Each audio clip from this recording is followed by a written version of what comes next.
So tonight we're going to be reading through Pirkei Avot. It's a tractate of the Mishnah. It's in the section called Nizakin, which is damages. So basically, it's basically sayings of many of the sages. It was actually placed in the Mishnah after the Mishnah was compiled, but because it has a lot of teaching on ethics or Mussar, it was likely placed in the section related to damages and how people interact. So I would like to study in the merit of the hostages and all the IDF soldiers that are wounded and everybody that's still affected by what's going on. I wanted to point out a website, Israel.davenplease.com. So this website, it'll pull up a random chapter of Psalms to Tehillim, and it'll give you 5 names of people who have submitted names of soldiers that are maybe missing or wounded, or some of the hostages, and basically you're, reading Tehillim in their merit. So I'm also putting some links in the description, some affiliate links for various versions of Pirkei Avot. And if you're local, you can borrow, some of these books from the library. If you needed to read something for Shabbat or Yom Tov, you can do that. My favorite that I have of Pirkei Avot is a compilation of teachings of the Baal Shem Tov on Pirkei Avot, and it's from Feldheim, but I don't think that they publish this anymore. I think it's gone to the wayside. So I found a really good copy, and I don't know that there's too many of them out there. There's other ones like this from Art Scroll. It's just 6 chapters, but this has just a little bit of commentary, a little bit at the bottom, but there's not much. We have one that's for children. It's the size of a textbook. It has these color-coded almost like tabs on the side, so you know which chapter you're in and which verse you're dealing with, because each verse is given 2 pages. So you have the verse, it has like a little bit of a teaching on that. You have like stories, stuff related to the words that are used, and then like if there's a particular rabbi or sage that's mentioned here, it'll give you a short biography on that rabbi. So it's very engaging. It's very good, even for adults. It's very good to learn from. So here we go. We're going to start Pirkei Avot, chapter 1. Moses received the Torah at Sinai and transmitted it to Joshua, and Joshua to the elders, and the elders to the prophets, and the prophets to the men of the great assembly. They said 3 things: be patient in administration of justice, raise many disciples, and make a fence around the Torah. Shimon Hatzadik, Simon the Righteous, was one of the last men of the great assembly. He used to say, the world stands upon 3 things: the Torah, the temple service, and the practice of acts of piety. Antigonus, a man of Socho, Antigonus Ish Socho, received the tradition from Shimon Hatzadik, Simon the Righteous. He used to say, do not be like servants who serve the master in the expectation of receiving a reward, but be like servants who serve the master without the expectation of receiving a reward, and let the fear of heaven be upon you. Yoshi ben Yoezer of Tzareda and Yoshi ben Yochanan of Jerusalem received the tradition from them. Shimon, meaning Shimon and Antigonus, Yoshi ben Yoezer used to say, let thy house be a house of meeting for the sages, and sit in the very dust of their feet, and drink in their words with thirst. Yoshi ben Yochanan of Jerusalem used to say, let thy house be open wide, and let the poor be members of thy household. Engage not too much conversation with women. They said this with regard to one's own wife. How much more does the rule apply with regard to another man's wife? From here the sages said, as long as a man engages too much conversation with women, he causes evil to himself, he neglects the study of Torah, and in the end he will inherit Gehenna. So it's interesting because the word there used for conversation is sicha, which is basically related to the same word when that's used whenever when Isaac, Yitzchak, was in the field, when Rivka came back and they met for the first time. So it says that he was in the field conversing with God, and that's the same word that's used there for his conversation with God. So it's kind of a word that's also used for a type of meditation in Judaism where you're conversing with God. So the obvious thing is, like, some people put their conversations with other people or maybe even family above God. And I said this at another time before, like, when you're praying, if you pray all the prayers, Shachri, Mincha, Ma'ariv, during the day, if you do the whole thing, you don't have to, you're not obligated to do that entire service, but, if you do the whole thing, you'll find out that the majority of the words that you speak in a day would be actually some sort of praise or communion with God instead of just like, just normal conversation. So continuing, verse 6, Yehoshua ben Pirkei and Nittai of Arbel received the tradition from them. Yehoshua ben Pirkei used to say, appoint for thyself a teacher and acquire for thyself a companion and judge all men with a scale weighed in his favor.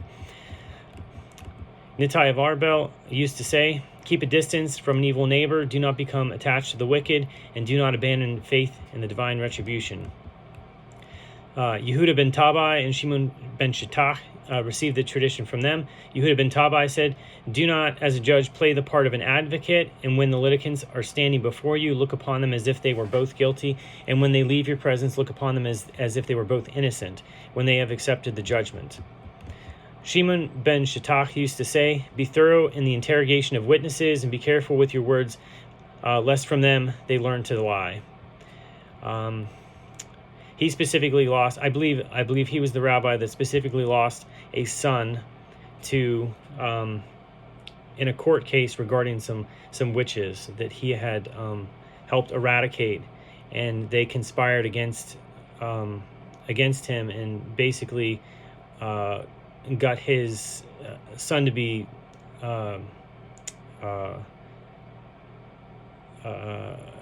basically the death penalty, based on more or less false witness testimony. So that's why he's telling you to be thorough in the interrogation of witnesses. Shemaiah and Avtalion received the oral tradition from them. Shemaiah used to say, love work, hate acting the superior, and do not attempt to draw near to the ruling authority. Or being close to government. Throughout history, government is related to corruption. So Avtalion used to say, sages, be careful with your words, lest you incur the penalty of exile and be carried off to a place of evil waters. And the disciples who follow you drink and die, and thus the name of heaven becomes profaned.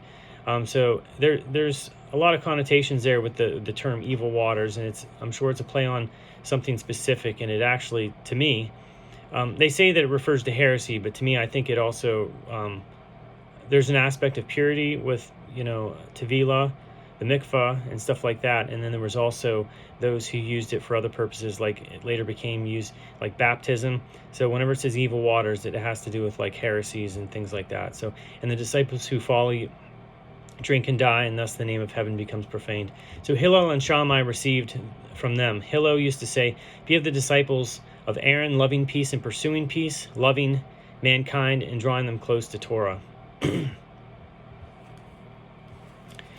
So it's interesting because the word there used for pursuing, rodef,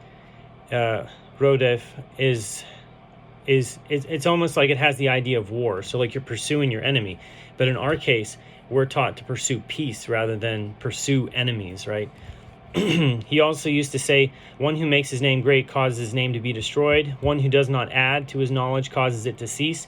And one who does not study the Torah deserves death. So one who makes unworthy use of the crown of learning shall pass away.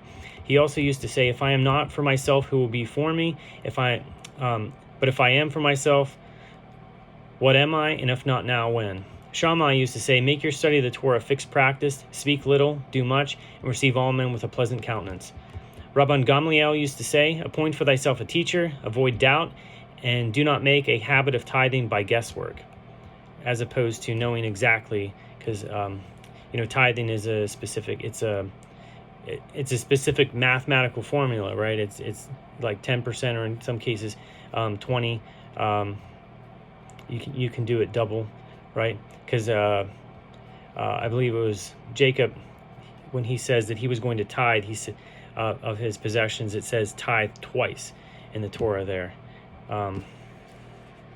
So Shimon, his son, used to say, "All my days I grew up among the sages, and I found nothing better for a person than silence. Study is not the important thing, but actions. Whoever indulges in too many words brings about sin." It's very interesting. So Judaism is consistently about actions, and that's why we study halacha. And it's not about what you know or what you believe; it's what you do, right? Because doing is what affects the world. It's not what you have up here; it's your actions. How you relate to other people, how you relate to other things. We were brought into this world to have dominion over more or less the creation. So there's first things that were created first, and then the final thing, man, Adam, and we were created for action. I mean, if you look at our entire body, we're created for action. We have a brain, we have ears, we can smell. This is like an absolute chemical receptor. This our eyes take in all electromagnetic signals. Our ears, the just typical sounds. We taste and smell. Our body, all of our limbs, everything we have. We've gone up to space. We've gone down to earth and into the oceans and everything like that. We were built for action, but what we really should be doing is using these actions to build up the world, to refine things too. So one of the sages was actually met by a Greek philosopher and asked him what is finer, basically creation or a man-made thing. And he said, the Greek seemed to be implying that creation, what God made originally, would have been the finer thing, and that man is ruining things. But he said, well, here's some grain and here's some bread. Tell me what's finer. Like, the bread is obviously finer than the grain. So we were meant to process this world and act with it. So whoever indulges in too many words brings about sin. Okay, Rabban Shimon ben Gamliel used to say, "On three things does the world stand: on justice, on truth, and on peace. As it said, execute the judgment of truth and peace in your gates." Rabbi said, "Which is the straight path a man should choose for himself? One which is an honor to the person adopting it, on account of which honor accrues to him from others. And be careful with a light commandment as with a grave one, for you do not know the reward for the fulfillment of the commandments. Also, reckon the loss that may be sustained through fulfillment of a commandment against the reward accruing thereby, and the gain that may be obtained through the committing of a transgression against the loss entailed thereby." So you don't know what the rewards for the commandments. It doesn't exactly say all the time that this is the reward for this commandment or this one. Some of these commandments may be light, like tzitzit or tefillin, that's easy to do. You can put it on every day, or prayer or something like that. Or even like, we talked in Mishnah Torah about some of these commandments that are things you're supposed to remember.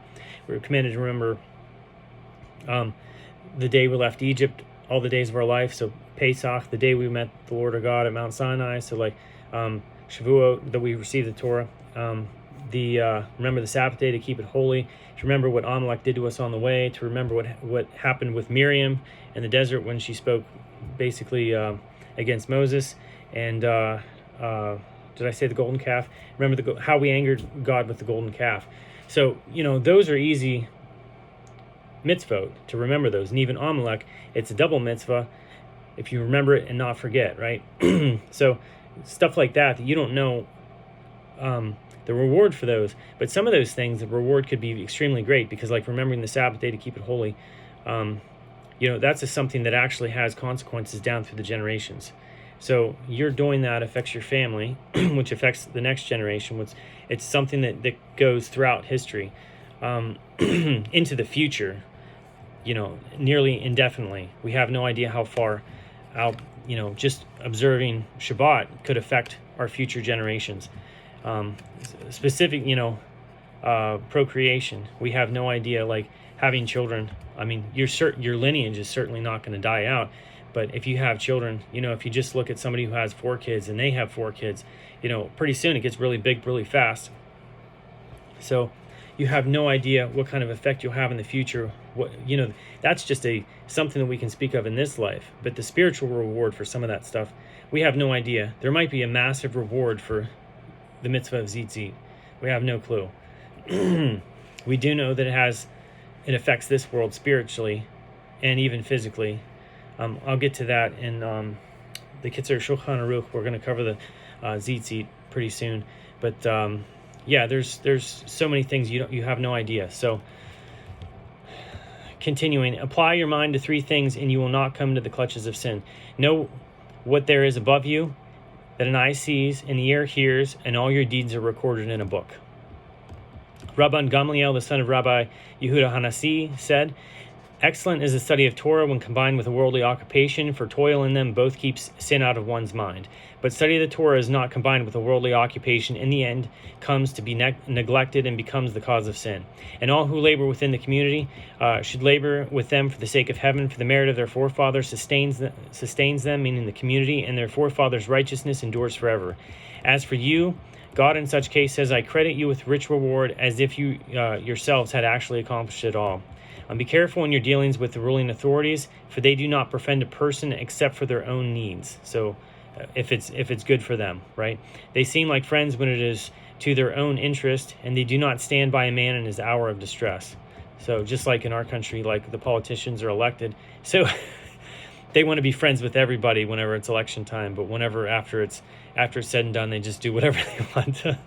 He used to say, do his will as if it were your will, so that he will do your will as if it were his will. Set aside your will in the face of his will, so that he may set aside the will of others for the sake of your will. Hillel said, do not separate yourself from the community. Do not trust in yourself until the day of your death. Do not judge your fellow man until you have reached his place. Do not say something that cannot be understood, trusting that in the end it will be understood. Say not, when I shall have leisure, I shall study. Perhaps you will not have leisure. He used to say, a brute is not sin-faring, nor is an ignorant person pious, nor can a timid person learn, nor can an impatient person teach. Nor will someone who engages too much in business become wise. In a place where there are no men, strive to be a man. Moreover, he saw a skull floating on the surface of the water, and he said to it, because you drowned others, they drowned you. And in the end, they that drowned you will be drowned. I want to point out something here. The word here for skull, it's interesting because in the Mishnah Torah, we were reading Hilchot Yesodei HaTorah, the foundations of the Torah. I'm sorry, not. We were talking about the spheres, these upper spheres that are almost, we call it our solar system, but the Torah teaches that these are spheres, and the word used is galgal. Well, that's the same word here used for a skull, because it's like this round. But it just reminds me of that because, Maimonides tells us that the galgalim, they have some form of intelligence. But I'll continue. I do think that that's related to something.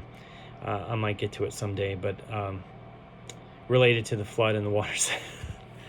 But anyway, he used to say, the more flesh, the more worms, the more property, the more anxiety, the more wives, the more witchcraft, the more female slaves, the more lewdness, the more slaves, the more robbery. But the more Torah, the more life, the more sitting in the company of scholars, the more wisdom, the more counsel, the more understanding, the more charity, the more peace. But if one acquires a good name, he has acquired something for himself. If one acquires for himself knowledge of Torah, he has acquired life in the world to come. So, so it's interesting, like what this whole idea of these different categories of people, and the more of them, the more you get. It's some of that sounds kind of crazy. And it's hard to find these connections to that, but it's almost like probabilities, right? The more of these people in your life that you have around you that aren't obligated to study Torah. That's the key thing here. So, the slaves and all, don't think slaves, think servants, really. The more of these people you have around you that don't study Torah, don't have time to study Torah, the probability of having more problems in your life increases, right? Or having these things around you, right? But if you sit in the company of scholars, or you spend more time in the counsel of them, gaining their understanding and things like that, the more Torah you're going to absorb, the more life you're going to absorb, right? Marba Torah, Marba Chaim. The more charity, the more peace. I mean, that's obvious, right? If one acquires a good name, he has acquired it for himself. If one acquires for himself knowledge of Torah, he has acquired life in the world to come. Rabbi Yochanan ben Zakkai received the tradition from Hillel and Shammai. He used to say, if you have learned much Torah, do not claim credit for yourself, because for such a purpose you were created. Rabbi Yochanan ben Zakkai had 5 disciples who were these: Rabbi Eliezer ben Hyrcanus, Rabbi Yehoshua ben Hananiah, Rabbi Yoshi HaKohen, Rabbi Shimon ben Nathaniel, and Rabbi Eliezer ben Arach. Rabbi Yochanan used to list their outstanding virtues. Rabbi Eliezer ben Hyrcanus is a plastered cistern which loses not a drop. So he retains his Torah knowledge. Rabbi Yehoshua ben Hananiah, happy is the woman that gave birth to him. Rabbi Yoshi HaKohen is a pious man. Rabbi Shimon ben Nathaniel is one that fears sin. Rabbi Eliezer ben Arach is like a spring that ever gathers force. And that's interesting that he uses the term spring, because we'll find out about this in Mishnah Torah series, but when the Rambam starts talking about the sources of the water for purity, the spring is actually connected to the mass of water within the earth. So that's why it has the level of purity that it has. Like, you can pour other types of water into the spring, and it's not like gonna taint the count against it for like the volume of water that you need for a mikvah, because the spring is connected to all the water in the earth. So by him saying this, he's basically saying that Rabbi Eliezer ben Arach, he's connected to all this Torah knowledge, all this purity, all this this vast, in some ways unseen universe of knowledge and wisdom. So it says, that's Rabbi Yochanan, used to say, if all the sages of Israel are on one scale of the balance and Rabbi Eliezer ben Arach was on the other, he would outweigh them all. So Abba Shaul said in his name, if all the sages of Israel on one side of the balance scale and Rabbi Eliezer ben Hyrcanus also with them, and Rabbi Eliezer ben Arach on the other scale, meaning all by himself, he would outweigh them all. So again, they're praising him for his Torah knowledge.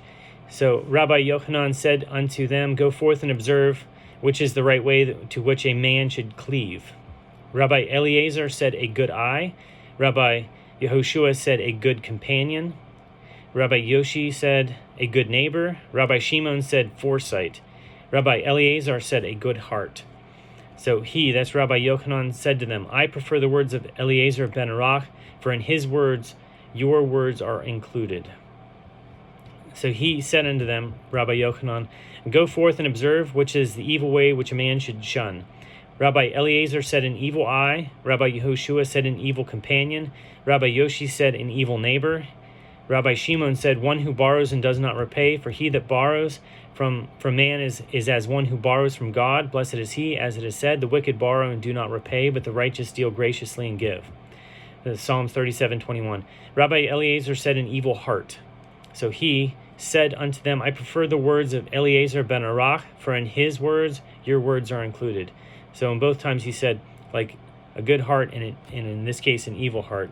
So each said 3 things. Rabbi Eliezer said, let the honor of your friend be as dear to you as your own, and be not easily provoked to anger, and repent one day before your death. And he also said, warm yourself before the fire of the wise, but beware of being singed by their glowing coals. For their bite is the bite of a fox, their sting is the sting of a scorpion, and their hiss is the hiss of a serpent. And all their words are like coals of fire. Rabbi Yehoshua said, an evil eye, the evil inclination, and hatred for mankind put a person out of the world. Rabbi Yoshi said, let the property of your fellow be as precious unto you as your own. Make yourself fit to study Torah, for it will not be yours by inheritance, and let all your actions be for the sake of the name of heaven.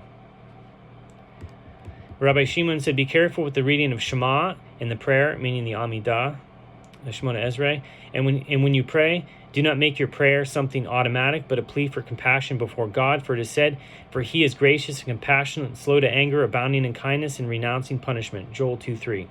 And be not wicked in your own esteem.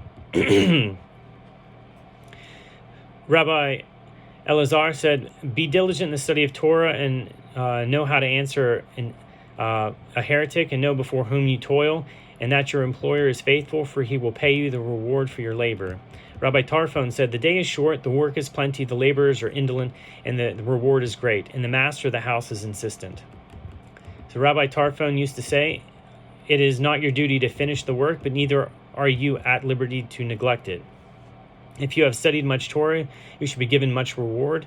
Faithful is your employer to pay you the reward for your labor.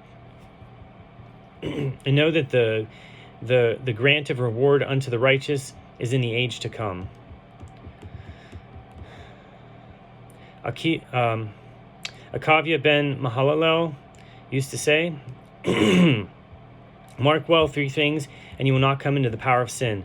From where you come from, and where you are going, and before whom you are destined to give an accounting and reckoning.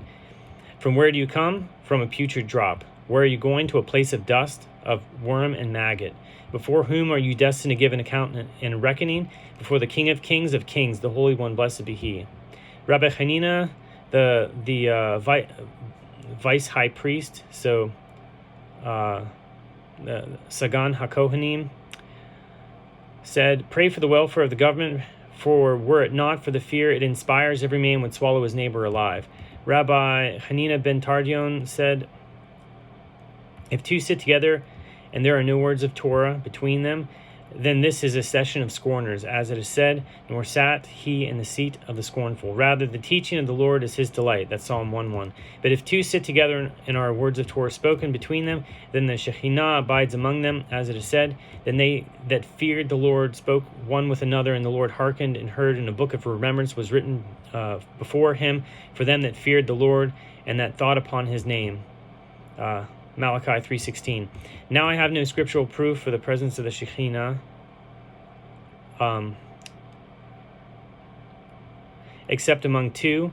How do we know that even 2 who sit and studies Torah, the Holy One, blessed be He, fixes his reward? As it is said, though he sit alone and meditate in stillness, yet he takes a reward unto himself. Lamentations 3:28. Rabbi Shimon said, if 3 have eaten at one table and have not spoken their words of Torah, it is as if they have eaten sacrifices offered to the dead, as it is said. For all tables are full of filthy vomit when the all present is absent. Isaiah 28:8.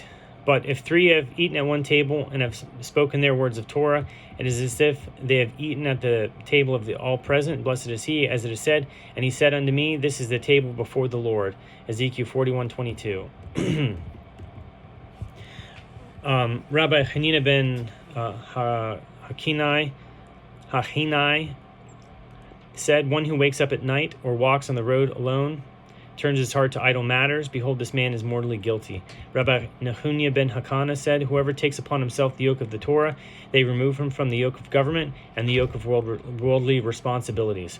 So it's interesting, Rabbi Nehunia ben Hakana, he's believed to be the author of the Bahir, which is an early mystical work.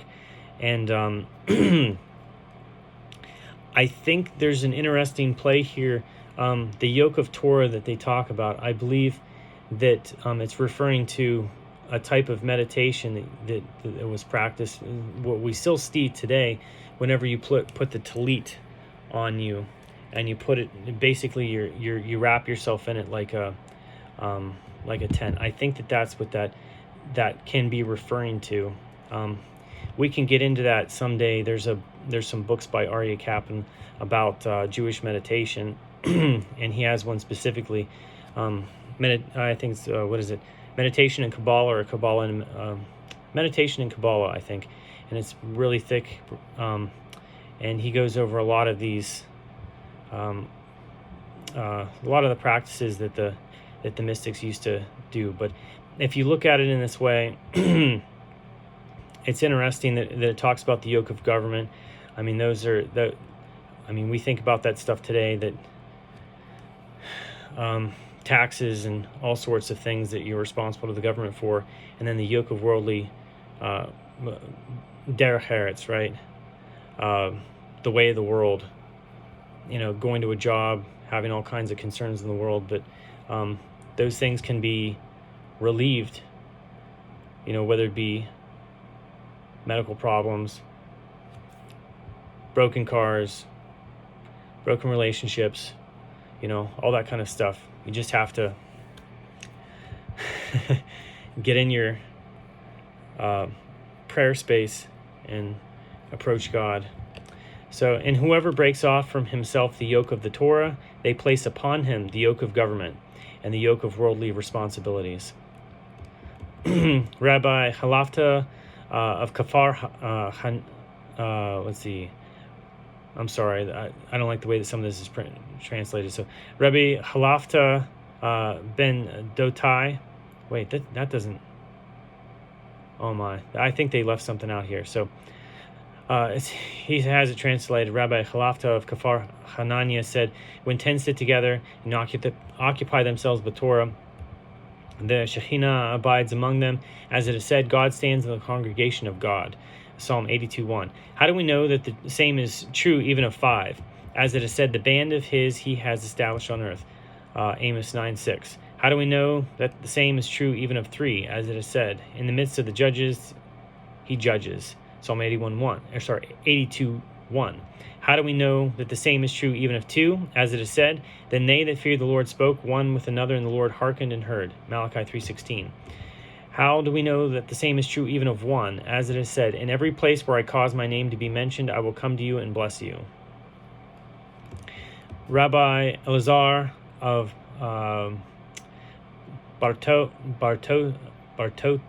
said, give to him of that which is his, for you, and that which is yours is his. And thus it says with regard to David, for everything comes from you, and from your own hand have we given you. 1 Chronicles 29:14.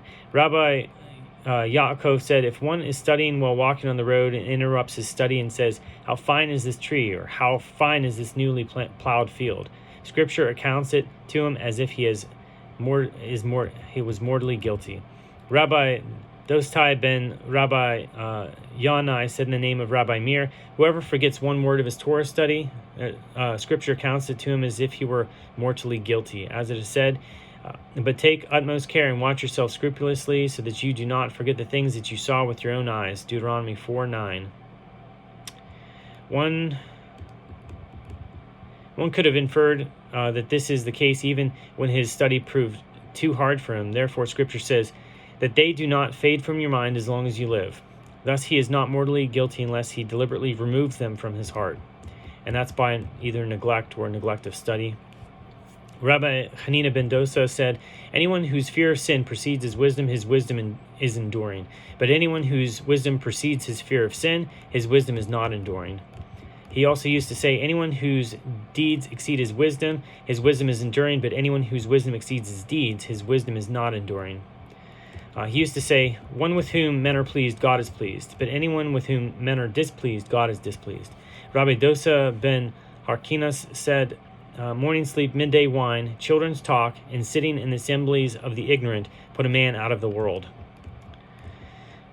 Rabbi Elazar of Modin said, one who profanes sacred things and who despises the festivals, and one who causes his fellow's face to blush in public, one who annuls the covenant of our forefather Abraham, may he rest in peace, and he who is contemptuous towards the Torah, even though he has to his credit knowledge of the Torah and good deeds, he has not a share in the world to come. Rabbi Yishmael said, be suppliant to a superior, submissive under compulsory service, and receive every man happily. Rabbi Akiva said, merriment in frivolity accustom one to sexual licentiousness, tradition is offense to the Torah, tithes offense to wealth, vows offense to abstinence, offense to wisdom is silence. He used to say, "Beloved is man, for he was created in the image of God. Especially beloved is he, for it was made known to him that he had been created in the image of God, as it is said, for the image of God he made man." Genesis 9:6. Beloved of Israel, and that they were that they were called children of the All-Present. Especially beloved are they, for it was made known to them that they are called children of the All-Present, as it is said, "You are children of the Lord your God." Deuteronomy 14:1. Beloved are Israel, in that a precious vessel was given to them. Especially beloved are they, for it was made known to them that the desirable instrument with which the world had been created was given to them, as it is said, "For I give you good instruction, forsake not my teaching."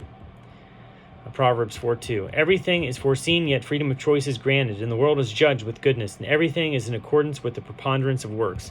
He used to say, everything is given as a pledge, and a net is spread over all the living. The store is open, and the storekeeper allows credit, but the ledger is open, and the hand writes, and whoever wishes to borrow may come and borrow, but the collectors go around regularly every day and exact dues from man, either with his consent or without his consent.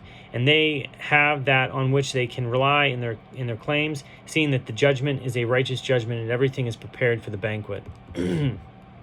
Rabbi Elazar ben Azariah said, "Where there is no Torah, there is no right conduct. Where there is no right conduct, there is no Torah. Where there is no wisdom, there is no fear of God. Where there is no fear of God, there is no wisdom. Where there is no understanding, there is no knowledge. Where there is no knowledge, there is no understanding.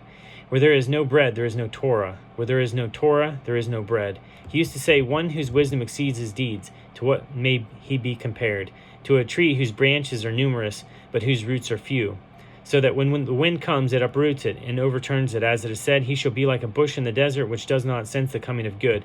It is set in the scorched places of the wilderness and a barren land without inhabitant." Jeremiah 17:6. "But one whose deeds exceed his wisdom, to what may he be compared? To a tree whose branches are few, but roots are many, so that even if all the winds in the world come and blow upon it, they cannot move it out of its place. As it is said, he should be like a tree planted by waters, sending forth its roots by a stream. It does not sense the coming of heat. Its leaves are ever fresh. It has no care in a year of drought. It does not cease to yield fruit." Jeremiah 17:8. Okay, Rabbi Eliezer Chisma said, "The laws of mixed bird offerings and the key to the calculations of menstrual days, these are the body of the halacha. The calculation of the equinoxes and gematria are the deserts of wisdom." So Ben Zoma said, "Who is wise? He who learns from every man, as it is said, from all who taught me have I gained understanding." Psalm 119:99. "Who is mighty? He who subdues his evil inclination, as it is said, he that is slow to anger is better than the mighty, and he that rules his spirit than he that takes a city." Proverbs 16:32. "Who is rich? He who rejoices in his lot, as it is said, you shall enjoy the fruit of your labors, you shall be happy and you shall prosper." Psalms 128, verse 2. "You shall be happy in this world, and you shall prosper in the world to come." "Who is he that is honored? He who honors his fellow human beings, as it is said, for I honor those that honor me, but those who spurn me shall be dishonored." 1 Samuel 2:30. Ben Azai said, "Be quick in performing a minor commandment as in the case of a major one, and flee from transgression. For one commandment leads to another commandment, and transgression leads to another transgression. For the reward for performing a commandment is another commandment, and the reward for committing a transgression is a transgression." So that's pretty key. So obvious idea is you go after one commandment and another one presents itself. You'll just keep, it's a progressive thing. But if you go the opposite direction and you elect to do a transgression, all you're going to find is that spiraling lifestyle that goes back to destruction. And it also can be seen like, it's almost like the rungs of a ladder or a stairway. You could go either way, but one's going to lead to the next one. And that can also be a key to looking at things in life. So if you're looking for what the right direction is in life to do, look at the mitzvah that is before you, the mitzvah that you can do at that moment, or something that presents itself for a mitzvah. So sometimes it's something that we don't even think's connected. But like life can be really challenging, and sometimes you just have no clue. It could be all kinds of circumstances, whether to go one job or another, to deal with certain people, to not deal with certain people. And sometimes you just have to look at what mitzvah is right in front of you. Maybe even what mitzvah you're neglecting for whatever reason. And just do that one, and you'll notice that it'll just have that effect where one will go to the next, and ultimately your path in life will not be the incorrect one. So he used to say, do not despise any man, and do not discriminate against anything, for there's no man that has not his hour, and there's no thing that has not its place. Rabbi Levitas, a man of Yavna, said, be exceedingly humble spirit, for the end of man is the worm. Rabbi Yochanan ben Baroka said, whoever profanes the name of heaven in secret shall be punished in the open, unwittingly or wittingly, it is all one in profaning the name. Rabbi Yishmael said, his son said, he who learns in order to teach, it is granted to him to study and to teach, but he who learns in order to practice, it is granted to him to learn and to teach and to practice.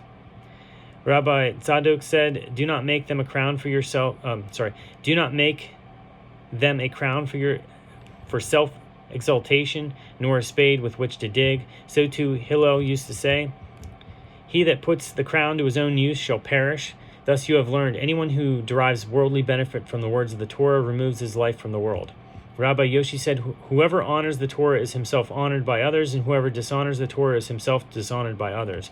Rabbi Yishmael, his son, said, he who refrains himself from judgment rids himself of enmity, robbery, and false swearing. But he whose heart is presumptuous and in giving a judicial decision is foolish, wicked, and arrogant. He used to say, judge not alone, for none may judge alone save one. And say not, accept my view, for they are free, but not you. Rabbi Yonatan said, whoever fulfills the Torah out of a state of poverty, his end will be to fulfill it out of a state of wealth. And whoever discards the Torah out of a state of wealth, his end will be to discard it out of a state of poverty. Rabbi Meir said, engage but little in business, and busy yourself with the Torah. Be of humble spirit before all men. If you have neglected the Torah, you shall have many who bring you to neglect it. But if you have labored at the Torah, there is much reward to give you. Rabbi Eliezer ben Yaakov said, he who performs one commandment acquires for himself one advocate, and he who commits one transgression acquires for himself one accuser. So this is the idea that if you perform a mitzvah, that there's like a good angel that's created because of that, and if you perform a neveira, a sin, that there's like an evil angel that's created to accuse you. And I mean, that's a kind of a figurative way to look at it, but it also has a bit of truth to it, because there's a lot of cases and stories all throughout history about someone doing good things in their neighborhood or something like that. Like I specifically thinking about a story in the Holocaust. So it was Kristallnacht. There was a shopkeeper. He was always nice to I don't know, let's just say it was the milkman that came. He was a German guy or something like that. I don't know if it was the milkman, but some delivery guy for his store that was German, and he was always nice with them. And like when he came, instead of him taking his stuff off his own cart or whatever, he would go and he would help him take the merchandise, whatever, off the cart for him, and he didn't have to, and nobody else did that kind of stuff, and he loved him so much. And apparently on the night of Kristallnacht or something like that, he was one of the head guys or something like that, and he stood all night and he said, this guy's shop do not touch. You hear stories like that, and that's like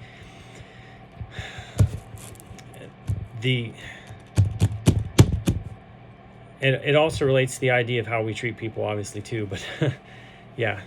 Rabbi Eliezer ben Shemua said, let the honor of your student be as dear to you as your own, and the honor of your colleague as the reverence for your teacher, and the reverence of your teacher as the reverence of heaven.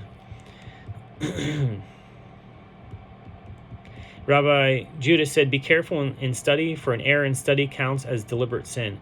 Rabbi Shimon said, there are 3 crowns, the crown of Torah, the crown of priesthood, and the crown of royalty, but the crown of a good name supersedes them all.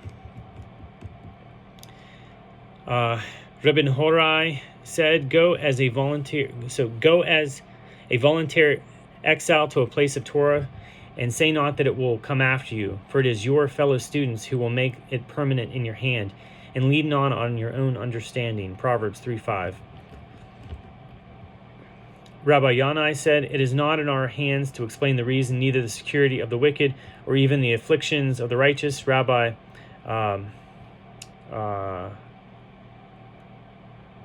Mathai ben Harash said, upon meeting people, be the first to extend greetings, and be a tail unto lions, not a head unto foxes. And that's actually, that kind of goes back to the idea of the Hasidic Strymel, the fox hat.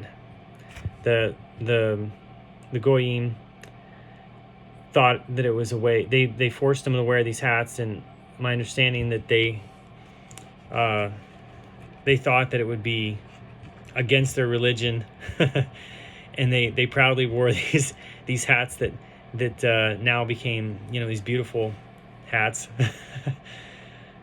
But it says, be the first to extend a greeting, be a tail unto lions, not a head unto foxes. So they thought that they were going to, it's actually got turned on its head, is how that happened, is because I think the Christians probably thought that, they couldn't touch it because it would be like a corpse of an unclean animal. But that's not exactly true. So they embraced this, and the Hasidic movement embraced it, and it became something that got turned on its head, and a little bit of probably of a mockery of the people who forced them to wear the hats, I guess. So Rabbi Yaakov said, this world is like a vestibule before the world to come. Prepare yourself in the vestibule so that you may enter the banqueting hall. He used to say, more precious is 1 hour in repentance and good deeds in this world than all the life of the world to come, and more precious is 1 hour of the tranquility of the world to come than all the life of this world. Rabbi Shimon ben Elazar said, do not try to appease your friend during his hour of anger, nor comfort him at the hour while his debt still lies before him, nor question him at the hour of his vow, nor strive to see him in the hour of his disgrace. Shmuel Hakatan said, if your enemy falls, do not exult. If he trips, let your heart not rejoice. Let the Lord see it and be displeased, and avert his wrath from him to you, obviously. Proverbs 24:17. Elisha ben Avuya said, he who learns when a child, to what is he compared? To ink written upon new writing sheet. And he who learns when an old man, to what is he compared? To ink written on a rubbed writing sheet. So something that was like erased. Rabbi Yoshi ben Yehuda, a man of Kafar Habavli, said, he who learns from the young, to what is he compared? To one who eats unripe grapes, and drinks wine from his vat. And he who learns from the old, to what is he compared? To one who eats ripe grapes and drinks old wine. The rabbi said, don't look at the container, but at that which is in it. There is a new container full of old wine, and an old container in which there is not even new wine. Rabbi Elazar Hakafar said, envy, lust, and the desire for honor put a man out of the world. He used to say the ones who were born are to die, and the ones who have died are to be brought to life, and the ones brought to life are to be judged, so that one may know, make known, and have the knowledge that he is God. He is the designer, he is the creator, he is the discerner, he is the judge, he is the witness, he is the complainant, and that he will summon to judgment. Blessed is he before whom there is no iniquity, nor forgetting, nor respect of persons, nor taking of bribes, for all is his. And know that all is according to the reckoning. And let not your impulse assure thee that the grave is a place of refuge for you. For against your will you were formed, against your will you were born, against your will you live, and against your will you die. And against your will you will give account and reckoning before the King of Kings, the Holy One, blessed be he. With 10 utterance the world was created, and what does this teach? For surely it could have been created with 1 utterance. But this was so in order to punish the wicked who destroy the world that was created with 10 utterances, and to give a good reward to the righteous who maintain the world that was created with 10 utterances. There were 10 generations from Adam to Noah in order to make known that long suffering is his. many gods. For all those generations kept on provoking him until he brought upon them the waters of the flood. There were 10 generations from Noah to Abraham in order to make known that the long-suffering is his. For all those generations kept on provoking him until Abraham came and received the reward of them all.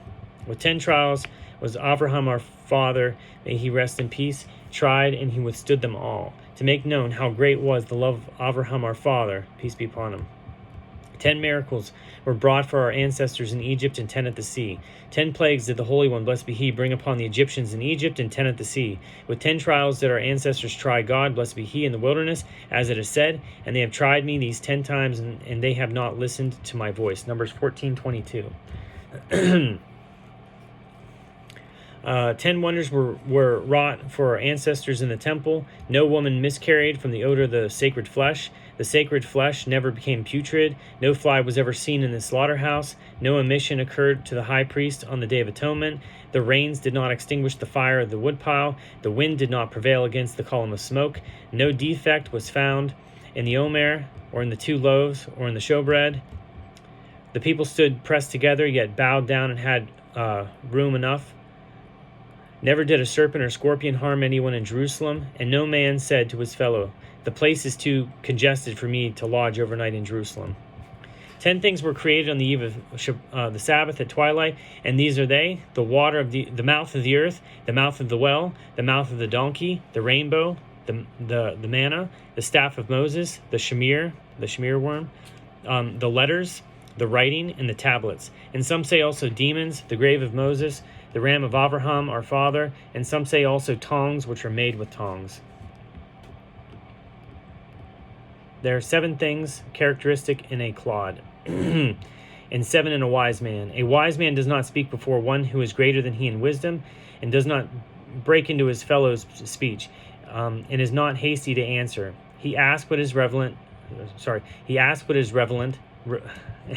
and he answers to the point. And he speaks of the first point first, and the last point last. And concerning that which he has not heard, he says, I have not heard. And he acknowledges the truth, and the reverse of these are characteristic in a clod. So 7 kinds of punishment come to the world for 7 categories of transgressions. When some of them give tithes and others do not give tithes, a famine from drought comes, some go hungry, and some others are satisfied. When they have all decided not to give tithes, a famine from tumult and drought comes. When they have, in addition, decided not to set apart the dough offering or the challah, an all-consuming famine comes. Pestilence comes to the world for sins punishable by death according to the Torah, but which have not been referred to the court, and for neglect of the law regarding the fruits of the sabbatical year. The sword comes to the world for the delay of judgment, and for the perversion of judgment, and because of those who teach the Torah not in accordance with the accepted law. Wild beasts come to the world for swearing in vain, and for the profanation of the name. Exile comes to the world for idolatry, for sexual sins, and for bloodshed, and for transgressing the commandment of the year of the release of land.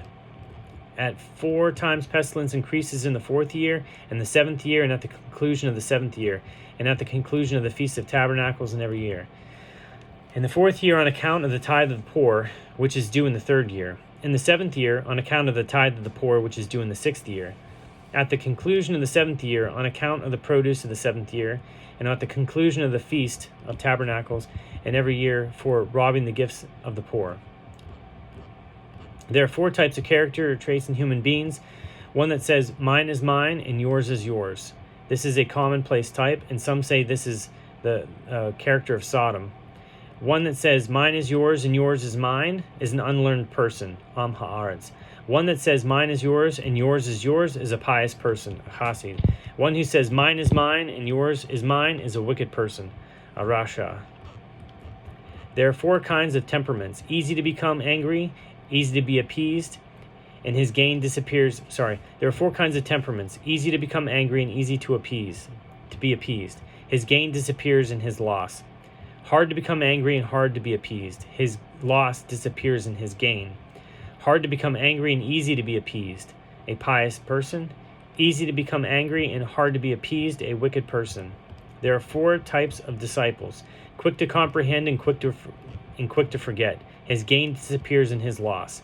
Slow to comprehend and slow to forget. His loss disappears in his gain. Quick to comprehend and slow to forget, he is a wise man. Slow to comprehend and quick to forget, this is an evil portion. There are 4 types of charity givers. He who wishes to give, but that others should not give. His eye is evil to that which belongs to others. He who wishes that others should give, but that he himself should not give. His eye is evil towards that which is his own. He who desires that he himself should give, and that others should give, he is a pious man. He who desires that he himself should not give, and that others too should not give, he is a wicked man. There are 4 types among those who frequent the study house, the Beit Midrash. He who attends but does not practice, he receives a reward for attendance. He who practices but does not attend, he receives a reward for practice. He who attends and practices, he is a pious man. He who neither attends nor practices, he is a wicked man. There are 4 types among those who sit before the sages: a sponge, a funnel, a strainer, and a sieve. A sponge soaks up everything. A funnel takes in at one end and lets out at the other. A strainer, which lets out the wine and retains the lees. A sieve, which lets out the coarse meal and retains the choice flour. All love that depends on something, when that thing ceases, the love ceases. And all love that does not depend on anything will never cease. What is an example of love that depended on something? Such was the love of Amnon for Tamar. And what is an example of love that did not depend on anything? Such was the love of David and Jonathan. Every dispute that is for the sake of heaven will in the end endure, but one that is not for the sake of heaven will not endure. Which is the controversy? Which is the controversy that is for the sake of heaven? Such was the controversy of Hillel and Shammai. And which is the controversy that is not for the sake of heaven? Such was the controversy of Korach and his congregation. Whoever causes the multitudes to be righteous, sin will not occur on his account. And whoever causes the multitudes to sin, they do not give him the ability to repent. So it's just like, people on like social media or something like that, they have a big following, they have the ability to influence people to good or bad. And, these people that are influencing people to evil ways, those repercussions, everything that they do is throughout the generations. And, it's something that there's really not much of a way to rectify that. Moses was righteous and caused the multitudes to be righteous. Therefore, the righteousness of the multitudes is hung on him. So it's to his credit. As it is said, he executed the Lord's righteousness in his decisions with Israel. Deuteronomy 33:21. So Jeroboam sinned and caused the multitudes to sin. Therefore, the sin of the multitudes is hung on him. As it is said, for the sins of Jeroboam, which he sinned, and which he caused Israel to sin thereby. 1 Kings 15:30. Whoever possesses these 3 things, he is of the disciples of Abraham our forefather. And whoever possesses 3 other things, he is of the disciples of Balaam the wicked. A good eye, the humble spirit, and a moderate appetite, he is of the disciples of Abraham our forefather. An evil eye, a haughty spirit, and a limitless appetite, he is of the disciples of Balaam the wicked. What is the difference between the disciples of Abraham our father and the disciples of Balaam the wicked? The disciples of Abraham our father enjoy this world and inherit the world to come. As it is said, I will endow those who love me with substance. I will fill their treasuries. Proverbs 8:21. But the disciples of Balaam the wicked inherit Gehenna and descend into the nethermost pit. As it is said, for you, O God, will bring them down to the nethermost pit with murderous and treacherous men. They shall not live out half their days, but I trust in you. Psalms 55:24. Yehuda ben Tema said, be strong as a leopard and swift as an eagle and fleet as a gazelle and brave as a lion to do the will of your Father who is in heaven. He used to say, an arrogant is headed for Gehenna and the blushing for the Garden of Eden. May it be the will, O Lord, O Lord our God, that your city be rebuilt speedily in our days, and set our portion in the studying of your Torah. He used to say, at 5 years of age, the study of Scripture. At 10, the study of Mishnah. At 13, the subject of the commandments. At 15, the study of Talmud. At 18, the bridal canopy. At 20, the pursuit of a livelihood. At 30, the peak of strength. At 40, wisdom. At 50, able to give counsel. At 60 years of age, At 70, fullness of years. At 80, the age of strength. At 90, a bent body. at 100, as good as dead, and gone completely out of the world. Ben Bogbog said, turn it over again and again, and turn it over, for all is therein, and look into it, and become gray and old therein, and do not move away from it, for you have no better portion than it. Ben Hay said, according to the labor is the reward.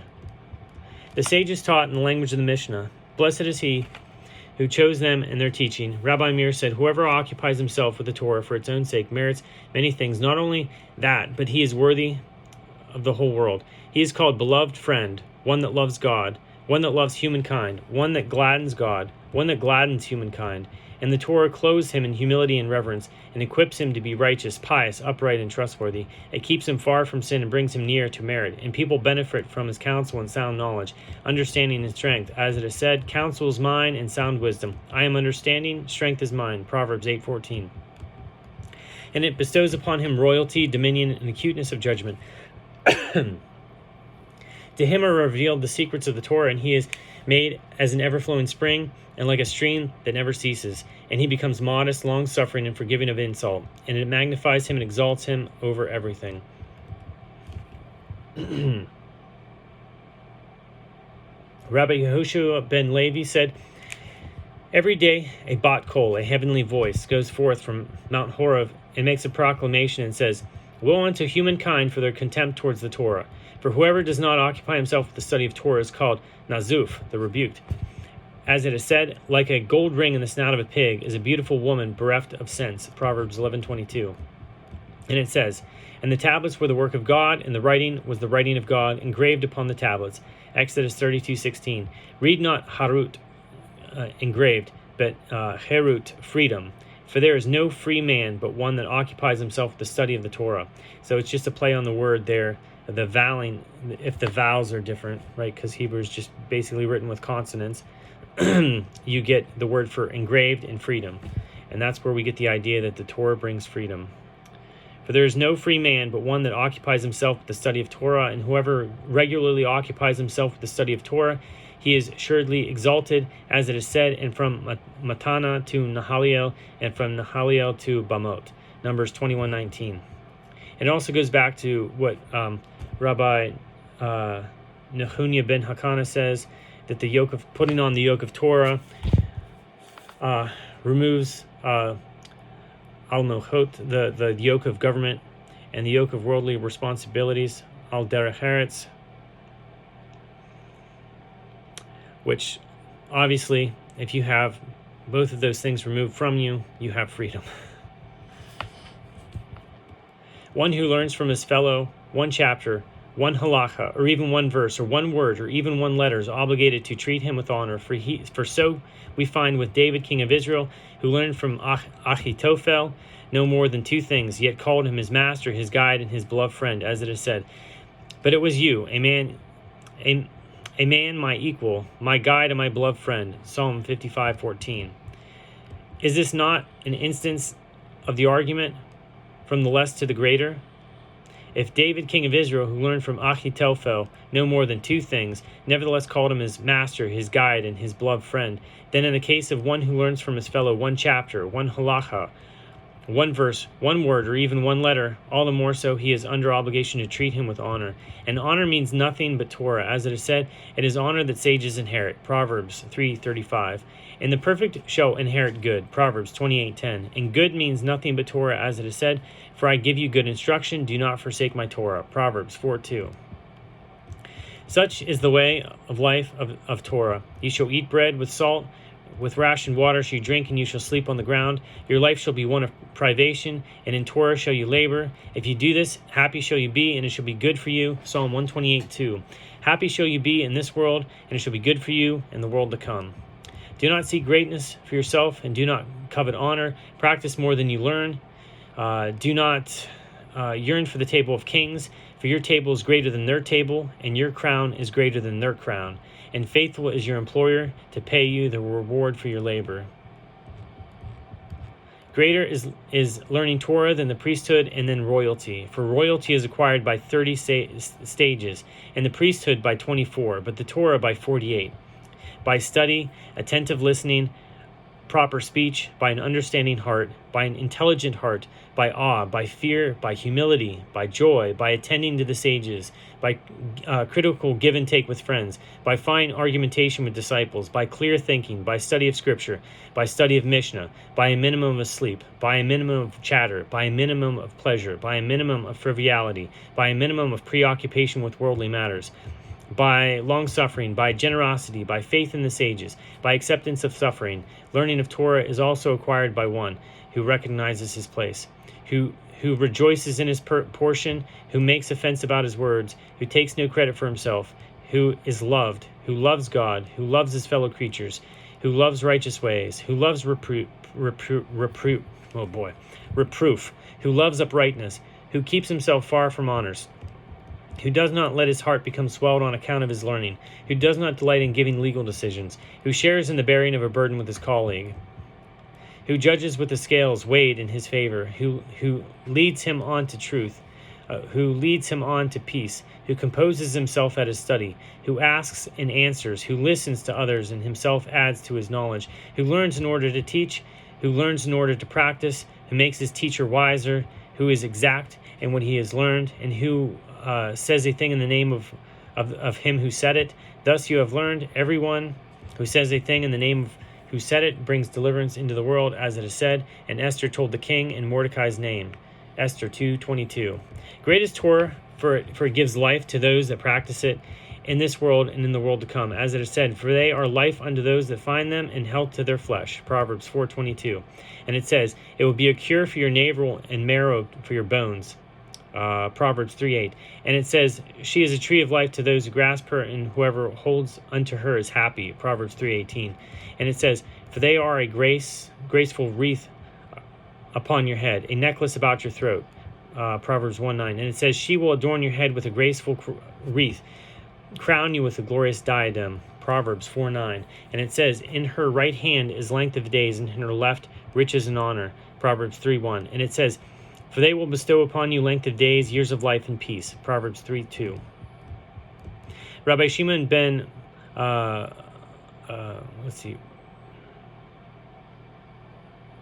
Rabbi Shimon ben Yehuda, Mishum Rabbi Shimon ben Yochai,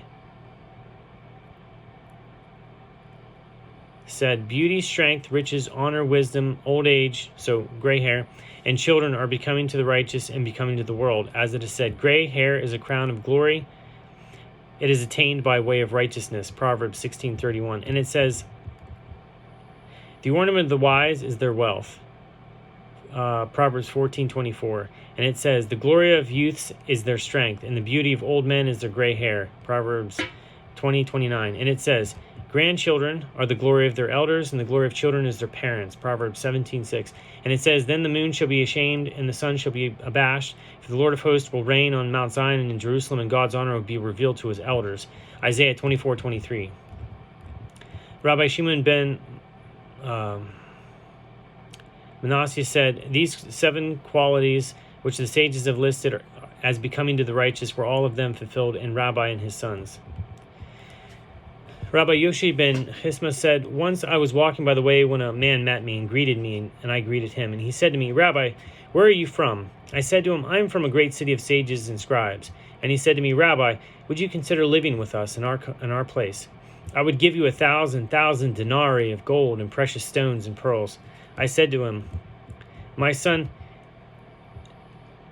even if you were to give me all the silver and gold, precious stones and pearls that are in the world, I would not dwell anywhere except in a place of Torah. For when a man passes away, there accompany him neither gold nor silver, nor precious stones nor pearls, but Torah and good deeds alone. As it is said, when you walk, it will lead you. When you lie down, it will watch over you. And when you are awake, it will speak on your behalf. Proverbs 6:22. When you walk, it will lead you in this world. When you lie down, it will watch over you in the grave. And when you awake, it will talk with you in the world to come. And thus it is written in the book of Psalms by David, king of Israel. I prefer the teaching you proclaim to thousands of pieces of gold and silver. Psalm 119:72. And it says, mine is the silver and mine the gold, says the Lord of hosts. Haggai 2:8. 5 possessions did the Holy One, blessed be he, set aside as his own in this world. And these are the Torah, 1 possession, Heaven and earth, one possession. Abraham, one possession. Israel, one possession. The temple, one possession. The Torah, one possession. From where do we know this? Since it is written, the Lord possesses or created me at the beginning of his course, at the first of his works of old. Proverbs 8:22. Heaven and earth, another possession. From where do we know this? Since it is said, thus said the Lord, the heaven is my throne and the earth is my footstool. Where could you build a house for me? What place could you serve as my abode? Isaiah 66:1. And it says, how many are the things you have made, O Lord? You have made them all with wisdom. The earth is full of your possessions. Psalms 104:24. Abraham is another possession. From where do we know this? Since it is written, blessed be he, saying, blessed is Avram of God Most High, the possessor of heaven and earth. Genesis 14:19. Israel is another possession. From where do we know this? Since it is written, tell your people cross over, O Lord, tell your people whom you have possessed. Exodus 15:16. And it says, as to the holy and mighty ones that are in the land, my whole desire is in them. Psalms 16:3. The temple is another possession. From where do we know this? Since it is said, the sanctuary, O Lord, which your hands have established. Exodus 15:17. And it says, and he brought them to the holy realm, to the mountain, which his right hand had possessed. Psalm 78:54. Whatever the Holy Blessed One created in this world, he created only for his glory, as it is said, all who are linked to my name, whom I have created, formed and made for my glory. Isaiah 43:7. And it says, the Lord shall reign forever and ever. Exodus 15:18. Rabbi Hanina ben Akashia said, it pleased the Holy Blessed One to grant merit to Israel. That is why he gave them Torah and commandments in abundance, as it is said, the Lord was pleased for his righteousness to make the Torah great and glorious. Isaiah 42:21.